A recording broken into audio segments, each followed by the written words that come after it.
দীর্ঘ প্রায় ৬-৭ কিলোমিটার এলাকার মধ্যে কোনো গ্রামেই হয় না দুর্গাপুজো। এই নিয়েই দীর্ঘদিন ধরে ক্ষোভ ছিল এলাকাবাসীদের মধ্যে।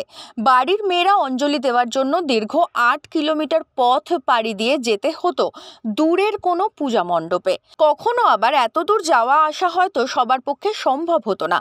এই অবস্থায় মহিলারা প্রথমে নিজেদের মধ্যে আলোচনা করেন, পুজো করার বিষয়টি জানান গ্রামের পুরুষদের। তবে গ্রামের পুরুষরা তাদের কথায় প্রথমে সায় দেননি।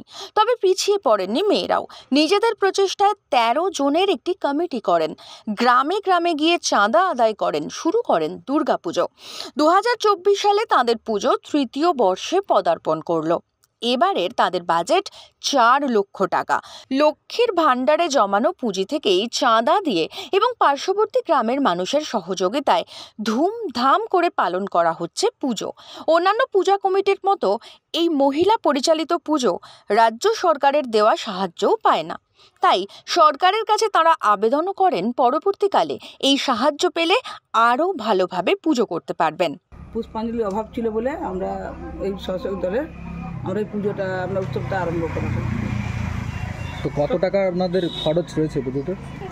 আমার ৪ লাখ টাকা আমাদের বাজেট হয়েছে। আমরা তো কারেকশন কিছু করি আর আমাদের চাঁদা করা হয়, যতগুলো ১৩টা মেয়ে আছে আমরা চাঁদা করা হয়, চাঁদা করে পুজোটা আমাদের আরম্ভ করা হয়।